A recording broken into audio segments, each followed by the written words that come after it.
Hello, and welcome to Nonprofit Nation. I'm your host, Julia Campbell, and I'm going to sit down with nonprofit industry experts, fundraisers, marketers, and everyone in between to get real and discuss what it takes to build that movement that you've been dreaming of.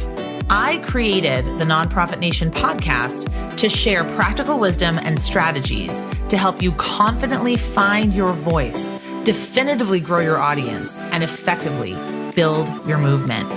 If you're a nonprofit newbie or an experienced professional who's looking to get more visibility, reach more people, and create even more impact, then you're in the right place. Let's get started.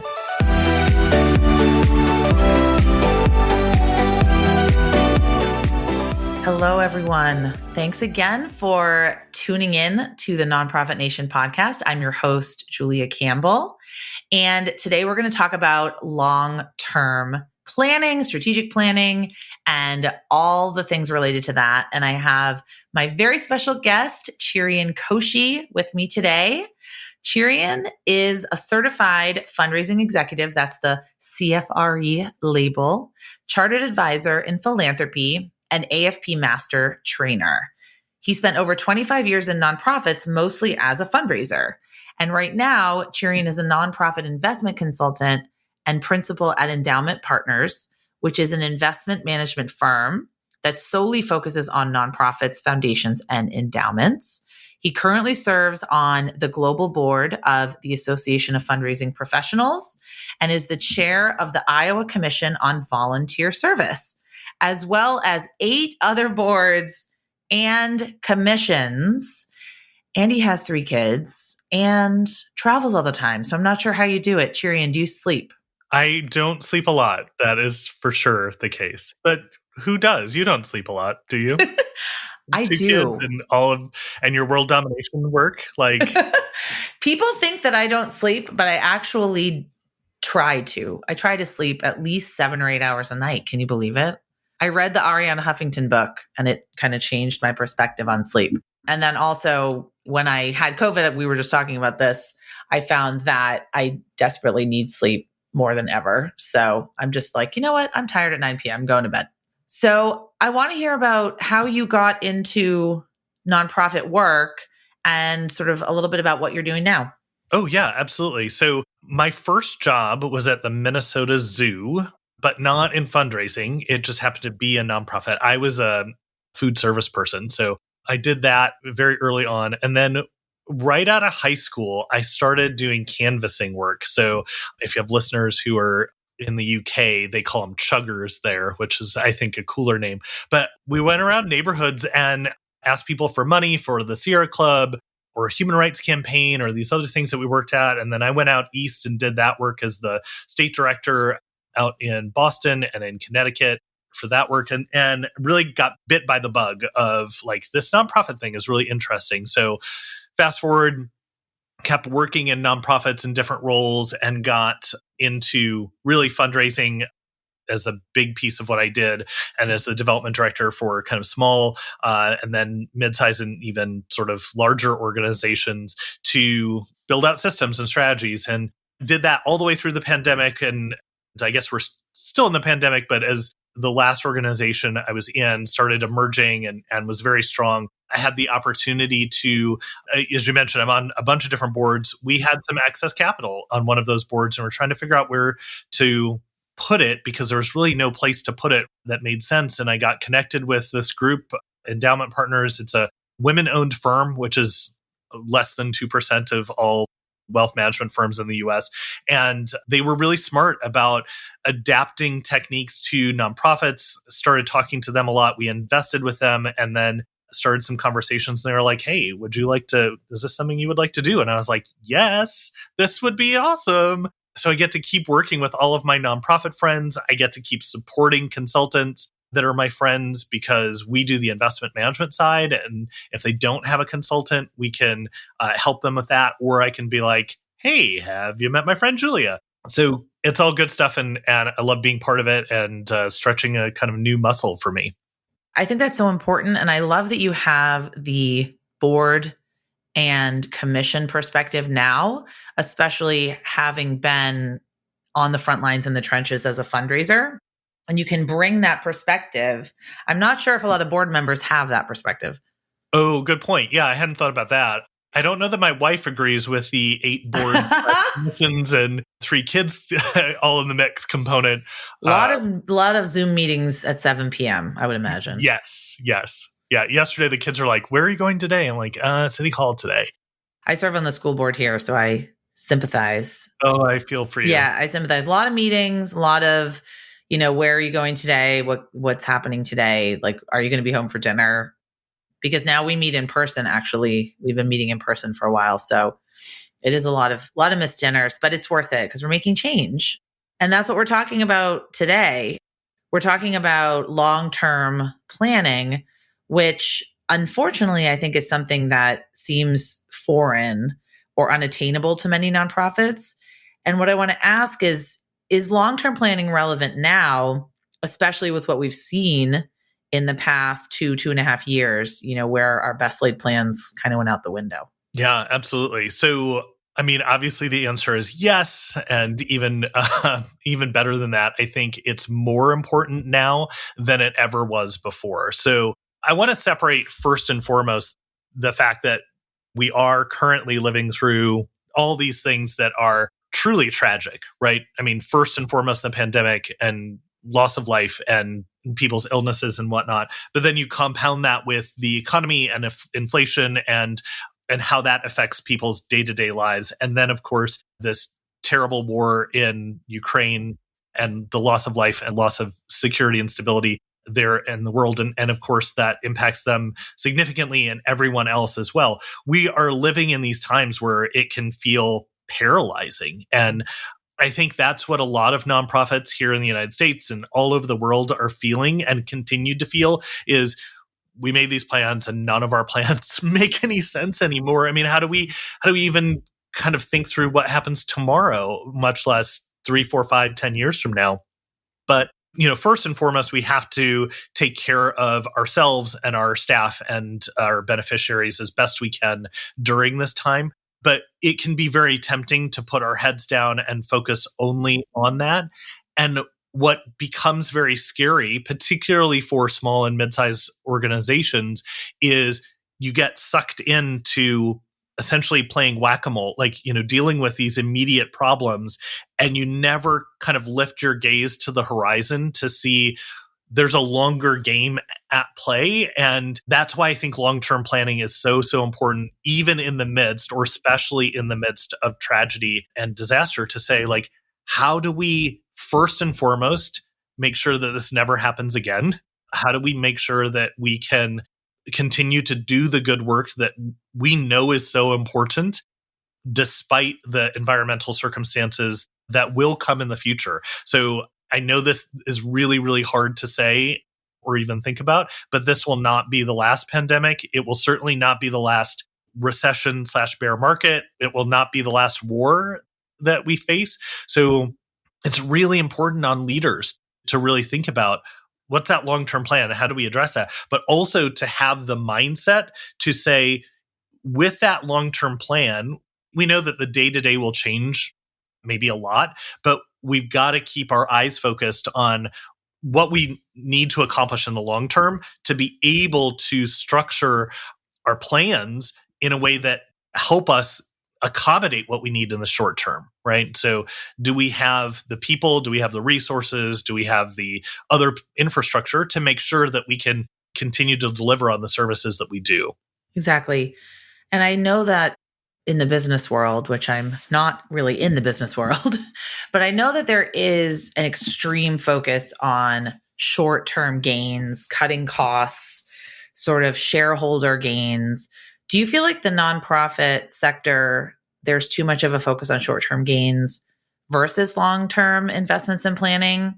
And how can we get away from this? What are some steps we can take? Absolutely. And I want to be very careful and thoughtful about the circumstances of the small and mid-sized nonprofits that, I'm on the board of and that I work with a lot. There is absolutely this sort of overwhelming need that organizations are facing or mitigating, right? Whether it's homelessness or hunger or disease, all of those type of frontline issues that are so important. I love the analogy that you used about business, because a lot of small and mid-sized businesses, they fail within the first 5 years. And that's because they get so worked into that short-term mentality that they end up making poorer decisions. And the analogy that I would use is, there are people that I know that live paycheck to paycheck. And because of that, they don't have the ability. It's not because they lack the desire or the knowledge, but they don't have the ability to make purchases in their individual lives that would enable them to grow and sustain themselves. The simple example is, the pandemic happens and everyone's buying toilet paper for $6, or, hoarding resources, whether it's the grocery store or whatever. And that does a disservice to them, right? You're spending more money on a smaller item. Whereas like if you went to Costco or Sam's Club or something like that, you could get a lot more toilet paper for a lot cheaper price per unit. But it also does a disservice to the community, because when everybody's hoarding those limited set of goods, then not everyone can take advantage of them. And I don't mean that in terms of donations. I just mean that in terms of like, how are we thinking about collaboration? How are we thinking about working together to provide those benefits to the people that need them? So when it comes to the short-term thinking, this ultimately has so much to do with who we are as people, right? We are by and large short-term thinkers all the time in our lives. There's this great study about kids and them like having the the marshmallow? Yes. Or the cookie? Yeah, it's marshmallow. Yeah. I don't know that it stands up to the test of time, but I've definitely placed marshmallows in front of my kids to see if this will work. And I bet they all do think something differently. They do. Yeah. Each kid tends to think differently, but I mean, kids love marshmallows. So for those of you who don't know the marshmallow study, the idea is you put a marshmallow in front of a kid, or they did, and they said, you can either have this marshmallow now or 2 marshmallows in 10 minutes. And the kids that waited, that had that patience, the argument was that they had a greater kind of long-term potential because they had this understanding of, what they could get in the long term. And whether that study is true or valid or not is not necessarily the point. There is an absolute behavioral science around presentism, our bias towards things that are happening in the short term versus things that are happening in the long term. We can't get into that today, or that would be a whole other podcast, I guess. Right. Give us some books to read on that after. Yeah. I mean, there are lots of great resources out there on that stuff. And you can, Google short-term bias, but the fun part, I think, or the challenging part, I guess, is that nonprofits, because they're run by people, they have that short-term bias. What do we do this year? And a specific example is, when it comes to fundraising, I had this happen to me all the time. They're like, how much money are we going to raise this year? Well, those donors may not be ready to give until 13 months from now or 16 months from now. So we definitely need to start pulling apart these artificial timelines and start thinking about, what does it mean to do good in whatever the appropriate amount of time is? Because a lot of the work that we do is messy and it doesn't have a fixed timeline. And I guess, Julia, the other thing that some nonprofits struggle with is like a lot of them want to work themselves out of a job. Like, we don't want to continue to do this work look far into the future. And I think that's a laudable goal. I think it's good to kind of think that way in some form. But maybe this is the like realist in me coming out, but I feel like there's some nonprofits, like arts and culture nonprofits, which will always need to be there. We always need to, there's no good economic reason to produce new stories and new plays and new music and things like that. You've got to have philanthropy for that. But even things like hunger and homelessness, maybe we can minimize the time that people spend in hunger or homelessness, but I don't think we'll ever be able to eliminate them.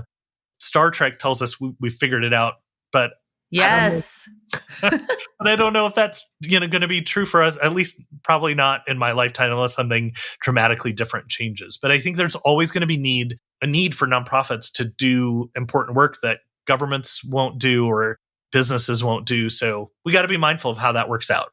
There are no nonprofits in Star Trek: The Next Generation. I didn't think about that, but yes, exactly. That's the optimal future. And I haven't watched the new season of Picard, but I don't know if it's... Oh, yeah. Is it good? No, I just saw the trailer. I haven't started yet. So that's the future we aspire to. But I agree with you. The realist in me says, when people say we want to work ourselves out of a job, or it's usually not the nonprofits that say that, it's donors or reporters or the general media or people that have never worked in nonprofits say, don't you want to work yourself out of a job? And to me, having worked in domestic violence and rape crisis and poverty eradication and racial equity, you think the work is never going to be done. But like you said, I think it could be done in different ways, and maybe there could be different approaches. But exactly like you said, nonprofits will always be there to kind of fill in the blanks and do the work that businesses and government either won't do or can't do. So I think we will always be here.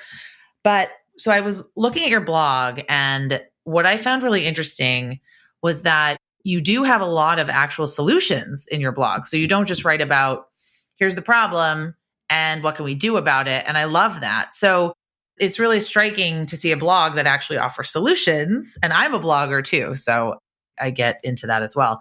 But you wrote that in one of your posts that was about striking the balance between urgent need and long-term solutions, that we need what you call a Ulysses Pact to ensure foundations and fundraising staff are still around to help future generations through their emergencies. So can you tell me a little bit about this idea? Yeah. So, a lot of this comes from my work in environmental justice, where, this sort of next generation concept or future generations concept is obviously more prevalent, I think. But I think it applies to all organizations, or almost all organizations. Maybe it's possible that I'm a Rotarian, I'm on the board of Rotary, and we're all about ending polio. I have a cousin who has polio, and we've very much minimized it, but it still technically exists, right? There are still a few people that have it. And so the Ulysses Pact is this kind of concept from ancient time where our own desire is to run into danger, right? We're hardwired into making essentially bad decisions. But Ulysses, knowing that was going to be the case, told his shipmates to bind him to the mast so that when he heard the siren call, he could hear the siren call, but he wouldn't make the bad decision. And I think that's what we really need to think about as nonprofits is, how do we bind ourselves to the fact that there will be future generations potentially of people who need help, and how do we make sure that we individually can work in that space and make sure that we are the best contributors as possible. And that's things like, mental health and self-care and all the things that Ian Adair talks about. And it's also all the issues about burnout and turnover in organizations that so many other people talk about as well. So that's one component of it. But then, what does it look like to have a place in our discussions that is future focused? So one of the recommendations that I've given before is having someone at the table who just puts on the hat of saying, I'm the future focused person. I'm the person who's going to be asking the question of, what does this mean 5 years from now or 50 years from now? And when you designate a person, it doesn't have to be the same person all the time, but they're wearing that hat in these strategic planning conversations so that you sort of force the perspective, and then you shift to the conversation to saying, well, that doesn't make sense, or, we don't have to worry about that today, but actually forcing the discussion to grapple with the issue and to at least acknowledge that issue exists. And what we found, in actual strategic planning discussions is that it's really helpful to have that perspective at the table, but it's not something that most strategic planning conversations include. It makes a big difference in the shape and flow of the conversation. And now a word from our sponsor. I'm here to tell you that this podcast episode is sponsored by my newest free training, Social Media in 20 Minutes Per Day. This is where I give you my exact framework and process to schedule and organize your time so that social media does not take over your entire day and to-do list. Watch the replay for free at socialmediain20, that's 20, the number's 20.com. And be sure to tag me on social to let me know what you think. That's socialmediain20.com. Thanks for listening and enjoy.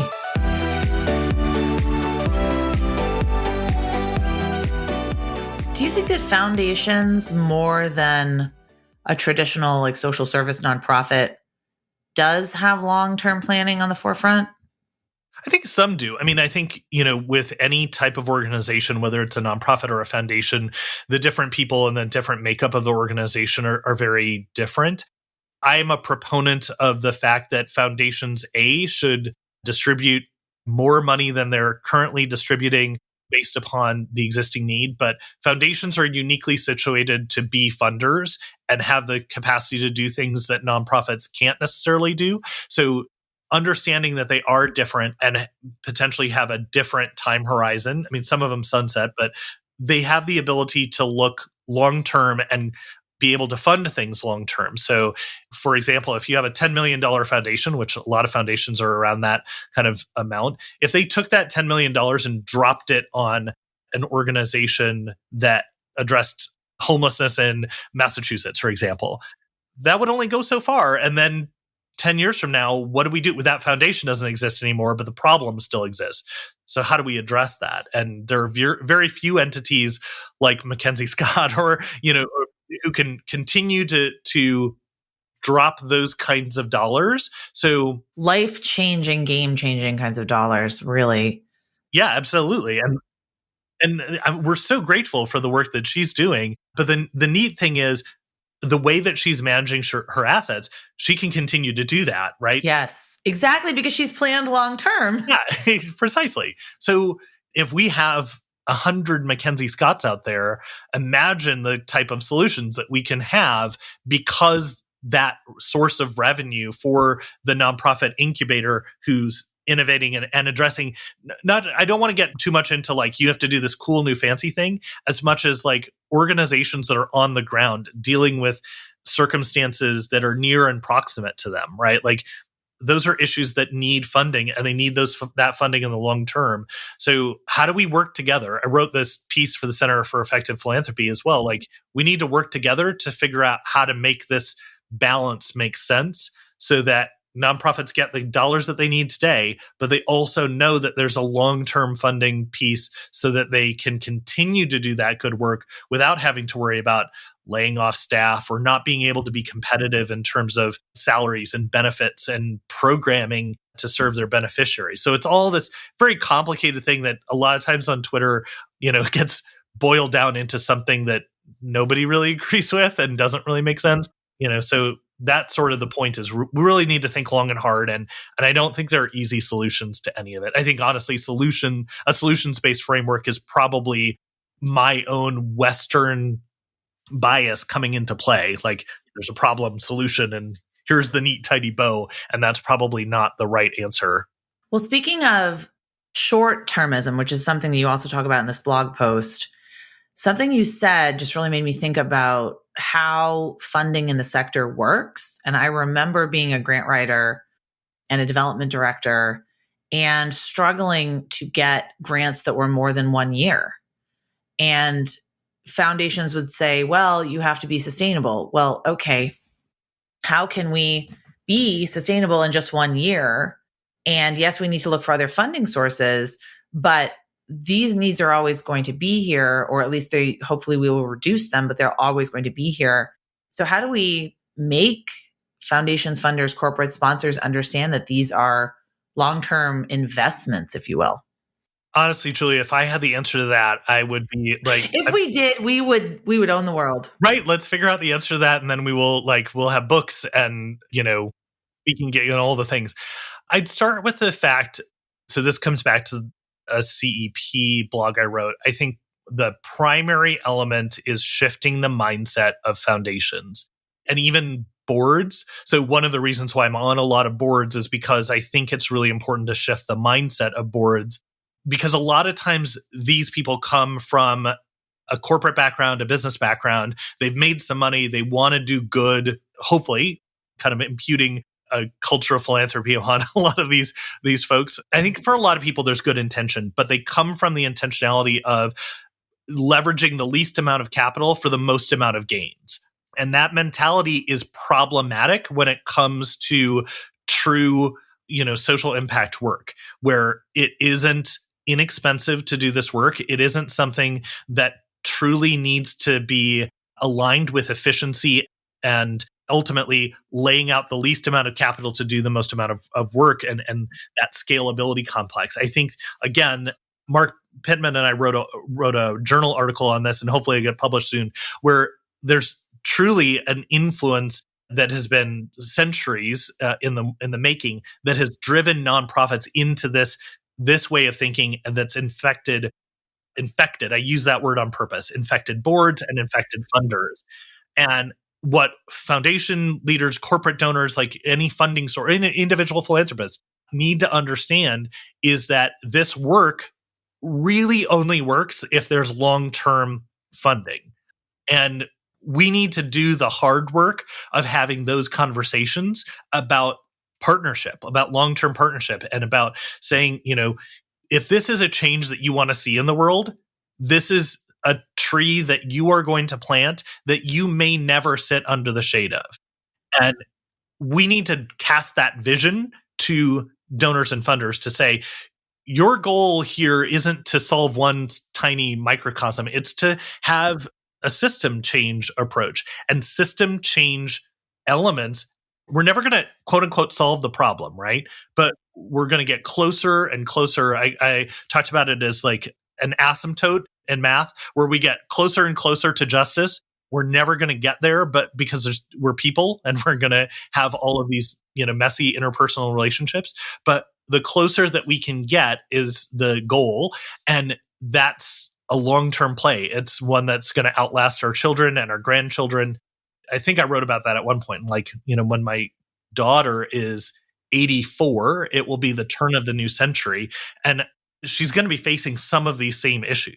Hopefully we'll have a woman president by then. We don't know. And that's a whole different. But my hope is that the way in which they're thinking about these problems, those mindsets, will have at least shifted enough to really focus on kind of the long-term approach to funding things. But really, to your point, the 1-year funding, and we're only going to fund the new element that you're doing. That's so bankrupt.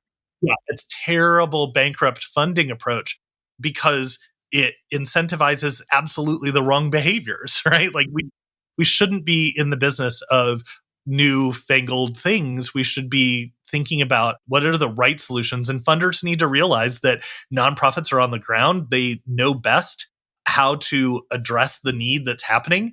And, to be honest, I think nonprofits can benefit from some elements of what funders have in terms of knowledge and resources and whatnot, and coordination. So the trust element does go both ways, but really focusing on funders saying, this is something that we really care about, and we're going to move this strategically forward through a long-term investment in this. And that's why you see things like Mackenzie Scott and Melinda Gates doing strategic philanthropy, right? They're moving big pieces forward in a concerted effort. And then there's the emerging trends in philanthropy, which are the YouTube stars. I can think of a campaign, Mr. Beast, I don't know what his real name is. Millions of followers on YouTube, millions of followers on Twitch. And he started a campaign called Team Trees. And it's $1 or $1 to plant a tree. And then he started Team Seas, $1 to get 1 pound of trash out of the ocean.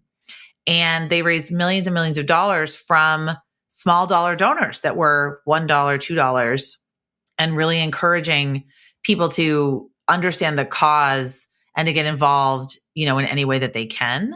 So I think in terms of that, like, philanthropy is definitely changing. And I think that, we have to look at the foundation perspective, but also the, the individual giving perspective. Because to me, I don't know if you see this too, I think the next generation of donors, they don't have a lot of trust in institutions. They care about the cause. They care about the problem you're solving. They care about the issue. They care about the stories.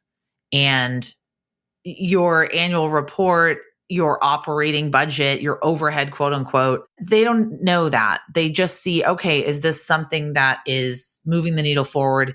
Do I feel like this is something meaningful? Am I excited about this? Yeah. Absolutely. No, I mean, all the social media stuff, I mean, that's totally your wheelhouse. And I don't know that I'm certainly not the trendsetter on any of that stuff or even follow the trends as much as you would for sure. But I do think what you said is really important for listeners to hear, which is the institutional piece has to become less important. It really has to be about connecting donors with a cause that they already care about and getting out of their way to facilitate that generosity.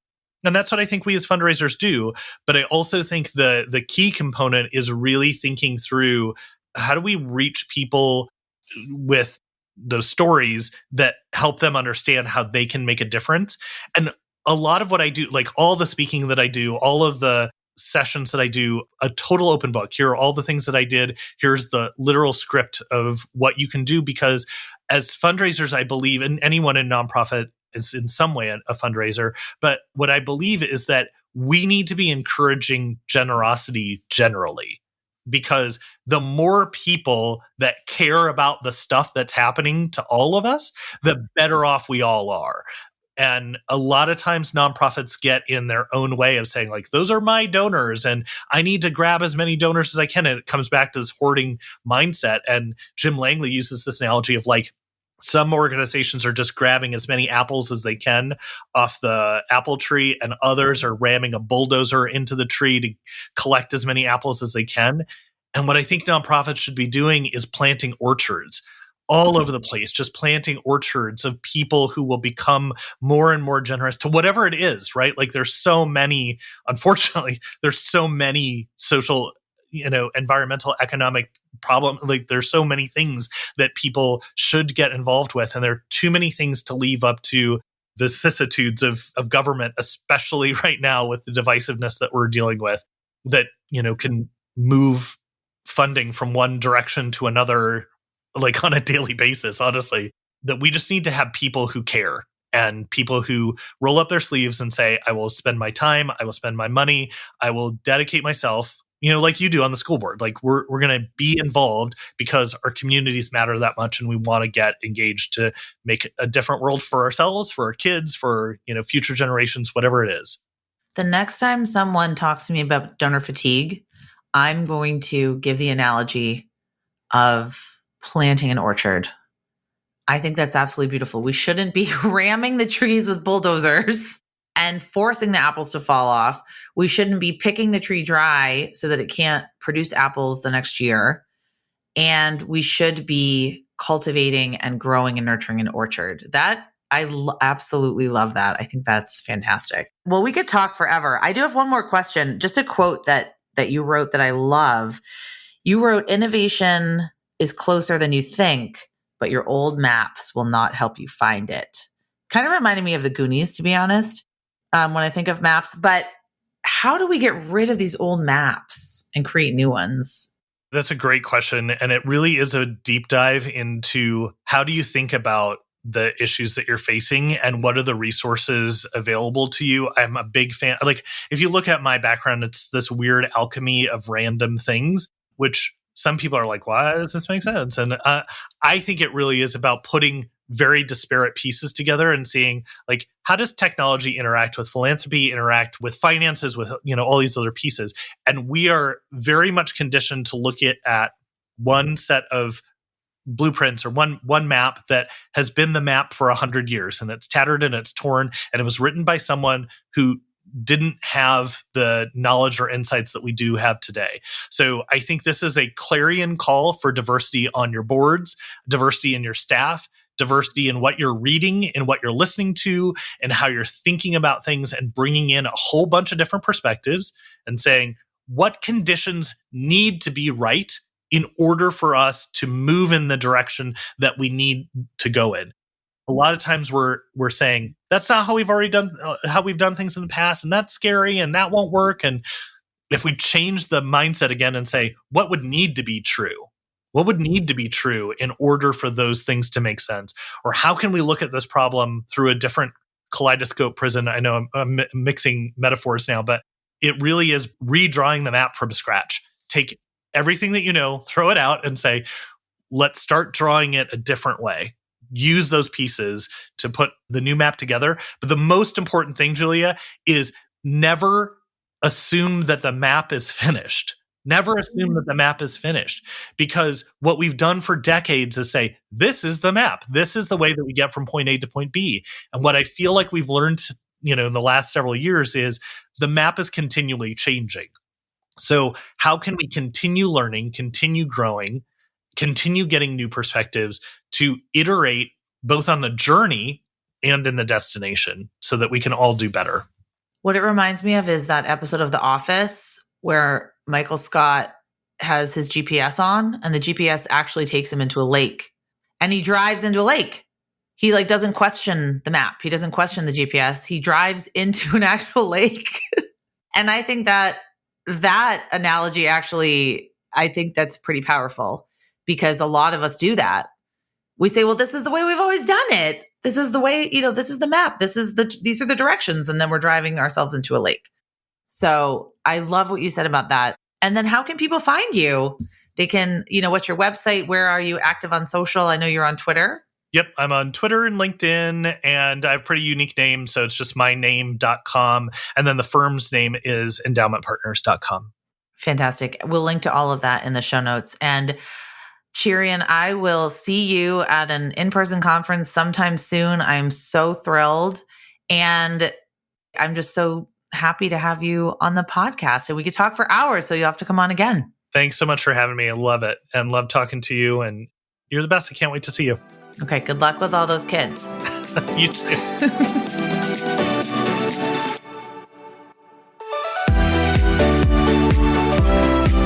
Well, hey there.